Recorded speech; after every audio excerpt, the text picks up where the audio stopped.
सदृश गोपिन प्रेम प्रकट कलयुग ही दिखायो। निरअंकुश अति निडर रसिक यश रस न गायो। दुष्टन दोष विचारे मृत्यु को उद्यम कियो। बारन बाको भयो गरल अमृत ज्यों पियो। भक्ति निशान बजाय के काहू ते नाही लजी। लोक लाज कुल श्रृंखला तज मीरा गिरधर भजी। श्री राधे राधे। भक्तों, सभी प्रभु प्रेमियों के आराध्य ये दिव्य भगवान ही होते हैं, दूसरा नहीं कोई। और कुछ लोगों का मत है कि गुरुदेव भी होते हैं। कुछ लोगों का ऐसा भी मत होता है कि गुरु प्रथम पूज्य होते हैं। और कुछ लोगों का ये कहना है कि सब कुछ तो भगवान है, भगवान के बाद दूसरा कोई है तो गुरुदेव। अपनी अपनी श्रद्धा की बात है भक्तों। आपकी बहुत ऊंची श्रद्धा होगी तो निश्चित ही भगवान और गुरु के अलावा और कहीं भी मन नहीं जाएगा। किंतु एक जगह ऐसी होती है भक्तों, जहां मन केंद्रीभूत न होने पर भी महत्व बुद्धि बहुत ज्यादा होती है, और वो है सत्संग। भगवान का ही ध्यान करते हैं, गुरु का ध्यान करते हैं, किंतु जिन लोगों के साथ भगवान की चर्चा की जाती है, जिनके माध्यम से भगवत चर्चा का विकास होता है, फैलाव होता है, जिनके माध्यम से प्रभु के प्रेम में वृद्धि होती है, उनका ध्यान हम भले न करें, लेकिन उनसे एक प्रभु के कारण ही प्रेम होता है, भगवान के संबंध के कारण, और उनका वियोग खलता है। मीरा जी के साथ भी यही था। मीरा जी के गुरुदेव रैदास जी थे, उनके आराध्य प्रभु थे गिरधर जी, भगवान श्री कृष्ण। लेकिन प्रभु के साथ भक्ति में जो आनंद मिलता है, उसको कहने सुनने अर्थात सत्संग का जो रस बढ़ता है, रस की वर्षा होती है, उसके लिए एक श्रोता की आवश्यकता पड़ती है, जो प्रेमी के उत्साह का वर्धन कर देता है। और मीरा जी के साथ ये कार्य करते थे दूधा जी, अर्थात मीरा के बाबा, क्योंकि मीरा के बाबा दूधा जी भक्त थे, इसलिए मीरा जी का भजन सुनते थे, मीरा जी की बातें सुनते थे, और अपनी और संतों की बातें सुनाते थे। मीरा जी को दूधा जी के साथ सत्संग का लाभ मिलता था। और कल आपने श्रवण किया भक्तों की मीरा जी का कीर्तन सुनते सुनते चार भुजानाथ प्रत्यक्ष भगवान कृष्ण के रूप में दूधा जी को दर्शन देने लगे, और वो बोलने लगे, कितना सुंदर भजन हो रहा है, फूल बरस रहे हैं, प्रभु आप आ रहे हैं, पधार रहे हैं, हे कन्हैया, हे गोपाल आप आ रहे हैं। और आखिर में निकला, चार भुजा नाथ की जय। प्रत्यक्ष चतुर्भुज भगवान का दर्शन मिला उनको।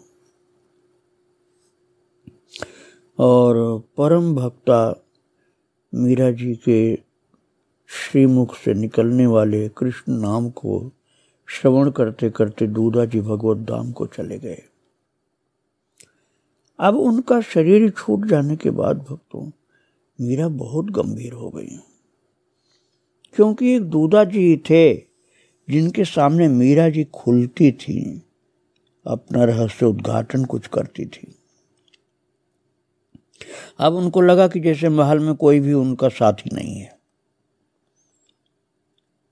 मीरा के सबसे बड़े सहायक वही थे, अवलंब वही थे, और उनके न रहने से अब मीरा को अकेलापन खलने लगा। आप कहेंगे अकेला कैसे? भगवान तो हैं, लेकिन एक संत, दूधा जी का हृदय संत का हृदय हो गया था। एक भक्त का साथ होता है तो बड़ा सुख रहता है भक्तों को, साधक को। सिद्ध को भी सत्संग चाहिए। और अब मीरा जी को दूधा जी के न रहने पर अकेलापन खलने लगा भक्तों। और ये तो प्रभु की कृपा और दूधा जी की भक्ति का प्रताप था कि पुष्कर आने वाले संत मेड़ता आकर दर्शन देते। इस प्रकार मीरा जी को अनायास ही सत्संग प्राप्त होता। दूधा जी नहीं रहे, इसलिए संतों का आगमन धीरे धीरे कुछ कम हुआ। लेकिन फिर संतों को पता चला मीरा जी तो हैं, इसलिए मेड़ता जाना हम बंद नहीं करेंगे। भले ही दूधा जी नहीं रहे, लेकिन मीरा जी तो हैं। इसलिए पुष्कर से आने वाले संत जो दूधा जी के चले जाने पर कम हो गए थे, वो मीरा जी की महत्ता सुन सुनकर फिर आने लगे। और अब भली मीरा छोटी सी बच्ची थी, लेकिन कृष्ण की सच्ची भक्त होने के कारण संत लोग घेर कर बैठते थे, उनकी वाणी सुनते थे, उनका भजन सुनते थे। और रनिवास में इसका विरोध होने लगा। सब कहने लगे लड़की बड़ी हो गई है, इस प्रकार से देर तक साधुओं के बीच में बैठे रहना और दिन रात भजन गाना, कीर्तन करना, ये ठीक नहीं है, ये बदनामी वाली बात है। रनिवास में माताएं कहने लगी सभी साधु तो अच्छे नहीं होते हैं। अरे पहले की बात और थी, तब अन्नदाता हुकुम साथ रहते थे, अर्थात मीरा जी के साथ दूधा जी रहते थे। और अब तो मीरा अकेली है, वो भी तब छोटी सी थी, अब बड़ी हो गई, 14 वर्ष की है। 14 वर्ष की सयानी कन्या इतने संतों के बीच में अकेली बैठी रहती है, ये बदनामी की बात है। विवाह हो जाता तो थोड़े दिन बाद वो मां बन सकती थी, और इस कुंवारी कन्या को संतों के बीच में रात दिन रखना कोई ठीक बात है? देखो भक्तों, ये अपनी अपनी समझ की बात होती है। मीरा जी का सत्संग प्राप्त करने के लिए दूर दूर से संत लोग आते थे, लेकिन घर के लोग विरोध करने लगे।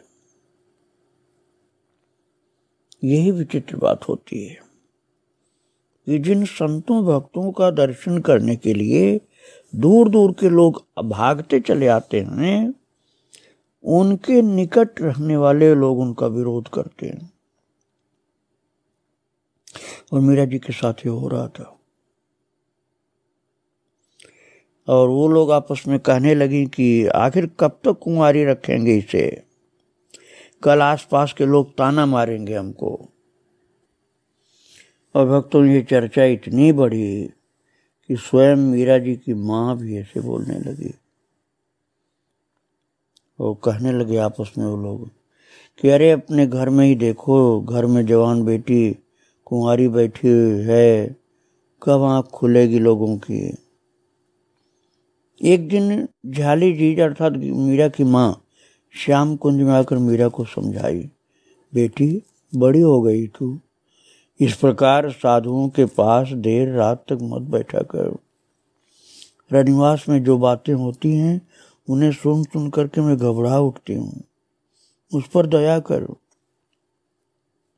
उन बाबाओं के पास ऐसा क्या है जो किसी साधु के आने की बात सुनते ही तू दौड़ जाती है? और ये रात रात भर जगना, रोना, गाना, क्या इसीलिए भगवान ने ऐसे रूप गुण दिए तुझको? अरे अपने से बड़ों का, माँ बाप का कहना भी मान लिया कर, ये भी तेरा कर्तव्य है। और जब संतों से दूर रहने की बात स्वयं माँ तक कहने लग गई तो मीरा जी को कष्ट होने लगा। मीरा ने कहा, माँ ऐसा मत कहो, भगवान को भूलना और सत्संग को छोड़ना दोनों ही अब मेरे बस की बात नहीं है। जिस बात के लिए गर्व होना चाहिए उसी बात के लिए माँ आप मन छोटा कर रही हैं। इतने इतने महान सिद्ध पुरुष, संत पुरुष आते हैं, उनका दर्शन मिलता, उनकी वाणी सुनने को मिलती है, और आप कह रहे हैं कि ये ठीक नहीं है। माँ ने कहा कि मैं क्या करूं बेटी, तेरी बात तो मुझे ठीक लगती है, पर महलों में जिधर जाओ वही बात सुनाई देती है। तो पिताजी क्या यही कहते हैं माँ? तो माँ ने कहा कि वे यहाँ हैं कहाँ, वो तो सेना लेकर के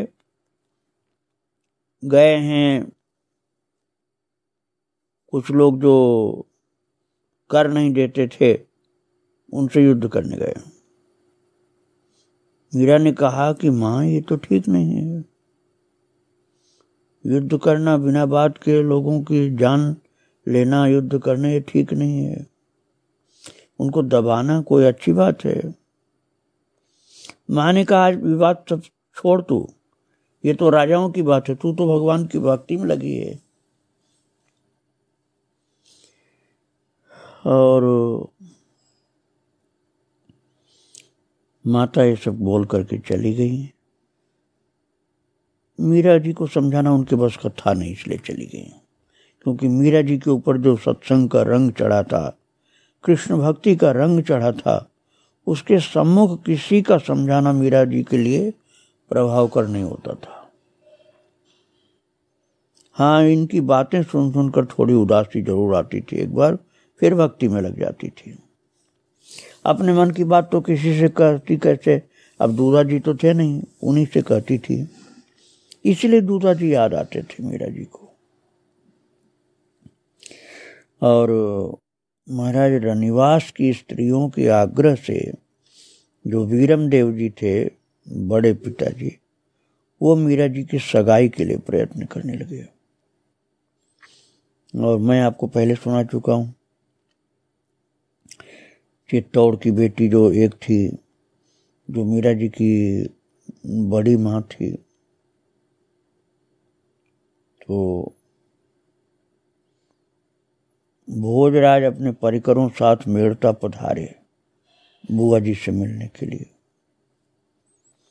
तो रूप और बल की सीमा, धीर वीर समझदार बालक, लगभग 20 वर्ष के थे वो। जिसने भी देखा भोजराज को, मन में वही बात आई कि मीरा के साथ इनकी शादी हो तो ऐसी सुंदर जोड़ी बहुत अच्छी होगी। ऐसी सुंदर जोड़ी दीपक लेकर के ढूंढने पर भी नहीं मिलेगी। कुछ मत सोचो, आंख मूंद कर विवाह इनका कर देना चाहिए। भगवान ने मीरा को जैसे रूप गुण से संवारा है, वैसा भाग्य भी दोनों हाथों से दिया है। यही विचार सब करते थे, यही कहते थे कि मीरा की शादी भोजराज से कर दी जाए। और भीतर ही भीतर तय हुआ कि गिरिजा जी के साथ ही, गिरिजा उस माता का नाम था जो चित्तौड़ वाली थी, महाराज पुरोहित जी की भेजे जाएं मेड़ता से चित्तौड़, ये बात तय होने लगी। और धीरे धीरे लोगों के मन में यह बात बहुत पक्की बैठ गई, और इस प्रकार से चर्चा फैली कि मीरा जी के कान तक ये बात पहुंच गई, और वो व्याकुल हो उठी। अब मन की व्यथा किससे कहें, दूधा जी भी तो नहीं है, और मीरा जी की माँ तो मीरा जी की बात कम सुनती थी, जो माताएं थीं अर्थात उनकी बहनें, जेठानी, देवरानी, उन सब की बात ज़्यादा सुनती थी। और मीरा जी ने देखा जब कोई सुनने वाला नहीं है तो अपने प्रभु के पास अपने पूजा घर में जा करके रोने लगी और कहने लगी, मेरे स्वामी, मेरे गोपाल, मेरे सर्वस्व, मैं कहाँ जाऊं, किससे कहूं, मुझे बताओ, ये तुम्हें अर्पित तन मन क्या अब दूसरों की संपत्ति बनेगी? जब मैं आपकी हो चुकी हूं तो मैं दूसरे की कैसे बन सकती हूं? मेरे तो गिरधर गोपाल दूसरे न कोई, जाके सिर मोर मुकुट मेरो पति सोई। भक्तों, मीरा जी ने देखा कि अब कोई भी नहीं जिससे मैं कुछ ही कह सकूं अपनी बात, केवल प्रभु हैं मेरे और दूसरा कोई सुनने वाला नहीं। तब तो अपना तानपुरा लेकर के बैठ गई अपने श्याम कुंज में, अपने पूजा घर में, और भगवान से रो रो करके प्रार्थना करने लगी, म्हारी सुध लीजो दीनानाथ, मारी सुध लीजो दीनानाथ, जल डूबत गजराज उबारो, जल में पकड़ो हाथ, मारी सुध लीजो दीनानाथ। जिन प्रहलाद पिता दुख दीनो, नरसिंह भय यदुनाथ, मारी सुध लीजो दीनानाथ। नरसी मेहता रे माये रे, सगा में राखी बात, मीरा के प्रभु गिरिधर नागर, भव में पकड़ो हाथ, मारी सुध लीजो दीनानाथ। बस भगवान से ही विनती कर रहे हैं मीरा जी। और मैंने आपको बतलाया भोजराज चित्तौड़ से मेड़ता पधारे थे। 20 साल के नवयुवक थे, बहुत सुंदर थे। तो जयमल जो मीरा जी का छोटा भाई था, चाचा का लड़का, उससे भोजराज की मैत्री हो गई, मित्रता हो गई दोनों में। और दोनों ही इधर उधर घूमने जाते, फुलवाड़ी में आ निकलते। लोग देख करके जोड़ी को बहुत खुश होते। और सुंदर श्याम कुंज को और मंदिर को देख करके भोजराज के पांव उसी ओर उठने लगे। और जो गा रही थी मीरा जी, वो सुंदर आवाज, मीठी, उस मीठी रागनी को सुन करके जयमल की ओर देखा, जैसे पूछ रहे हो कि ये इतनी मीठी आवाज कौन गा रही है, किसकी आवाज है? तो जयमल ने कहा, मेरी बड़ी बहन मीरा है, इनके रोम रोम में भक्ति बसी हुई है। जैसे आपके रोम रोम में वीरता बसी है, ऐसी भक्ति बसी है क्या? भोजराज ने कहा है जयमल जी से कि आपके अंदर वीरता बसी है रोम रोम में, ऐसे आपकी बहन के अंदर भगवान की भक्ति बसी हुई क्या? तो भाई बहन की ऐसी जोड़ी संसार में ढूंढने से भी नहीं मिलेगी। और फिर भोजराज ने पूछा कि अच्छा, इनका विवाह कहाँ हुआ है? तो जयमल ने कहा, इनका विवाह कहाँ हुआ, अभी विवाह भी हुआ नहीं है। और विवाह की बात कर दें तो बहन की आंखों से आंसू के झरना बहने लग जाता है। कभी बचपन में एक बार आपके साथ सगाई की चर्चा चली थी, तो रो रो करके इन्होंने आंखें सुझा ली। हुआ ऐसा था कि किसी बारात को देखकर दीदी ने काकी से पूछा था कि हाथी पर एक कौन बैठा है। उन्होंने बताया कि नगर की सेठ की लड़की का वर है। तो ये सुनकर के मीरा ने जिद की थी कि मेरा वर कौन है बताओ। तो काकी ने उन्हें चुप करने के लिए कह दिया था कि तेरा वर तो गिरधर गोपाल है। बस उसी समय से इन्होंने भगवान को अपना वर मान लिया है। अभी भक्त जयमल जी अपनी बहन की बात बतला रहे हैं भोजराज को सब, कि मेरी बहन जो मीरा है उसने गिरधर गोपाल को ही वर मान लिया है तभी से, और रात दिन भजन पूजन भोग राग और नाचने गाने में लगी रहती है। जब वे गाने बैठती हैं तो अपने आप मुख से भजन निकलते हैं। और बाबू शाह के देहांत के पश्चात अर्थात दूधा जी के जाने के बाद इनके विवाह की रनिवास में चर्चा होने लगी, इसलिए अलग थलग रनिवास में नहीं जाती हैं, अलग थलग रहती हैं मीरा, और श्याम कुंज में अपना अधिक समय बिताती हैं। जयमल ने ये संक्षिप्त जानकारी मीरा जी के विषय में भोजराज को सुनाई। तो भोजराज ने कहा कि यदि मुझे आज्ञा मिले तो मैं इस महान विभूति का अर्थात मीरा जी का दर्शन कर लूं दूर से ही। भक्तों, भोजराज के अंदर बड़ी पवित्र भावना थी। मीरा की भक्ति सुनकर के उन्होंने कहा मैं दूर से दर्शन कर लूं इस महान विभूति का। तो उनका सम्मान रखने के लिए जयमल बोले कि आप ये क्या कह रहे हैं, आप पधारिए, आपके लिए क्यों मना करेंगे हम आपको। और जो पानी निकट में था एक जगह, वहाँ पैर धोया। भोजराज ने बड़े आदर के साथ मीरा जी के कक्ष की ओर जा रहे हैं।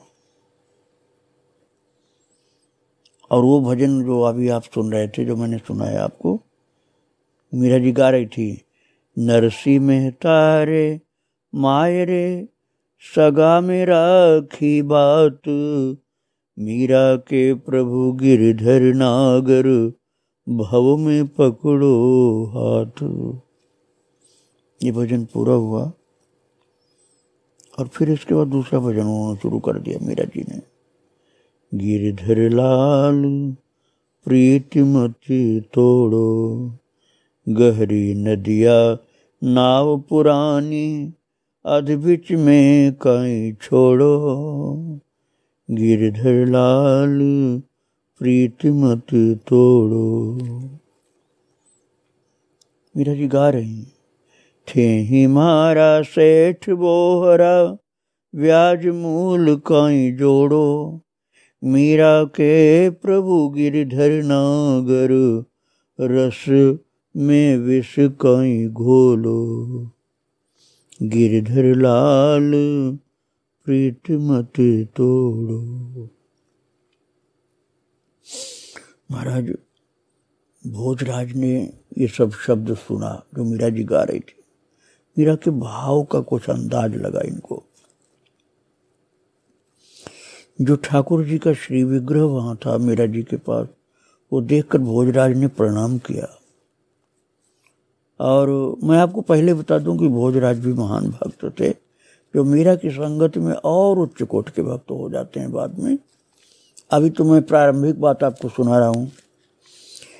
उनके आंखों से आंसू निकल पड़े भोजराज जी के, और वो संगीत की और गायन की मधुर ध्वनि वो सुन रहे थे। और मीरा जी अपनी पतली सी उंगली से एक तारे को झंकृत कर रही थी।